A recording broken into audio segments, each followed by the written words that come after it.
14 वर्ष बाद गिरवाए हुए बाबूलाल मरांडी, कराया अपनी पार्टी झामुमो का भाजपा में विलय।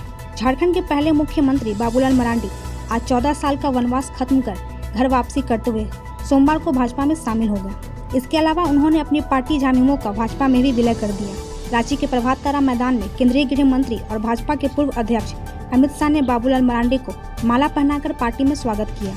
उन्होंने इस दिन को ऐतिहासिक बताया और कहा कि जब मैं 2014 में भाजपा अध्यक्ष बना था, उसके बाद से ही बाबूलाल मरांडी को भाजपा में लाने की कोशिश कर रहा हूँ। किसी ने सही कहा है कि वो काफ़ी जिद्दी हैं, हम उन्हें आसानी से नहीं मना सकते थे। वो अब झारखंड के लोगों की इच्छा के अनुसार भाजपा में शामिल हो गए हैं। गृहमंत्री ने कहा कि विपक्ष में रहते हुए भाजपा झारखंड सरकार की जन कल्याणकारी योजनाओं का समर्थन करेगी, लेकिन हम नक्सलवाद, आतंकवाद और भ्रष्टाचार को प्रोत्साहित करने के प्रयासों को विरोध करेंगे। हम विधानसभा के भीतर और बाहर इन मुद्दों के खिलाफ लड़ेंगे।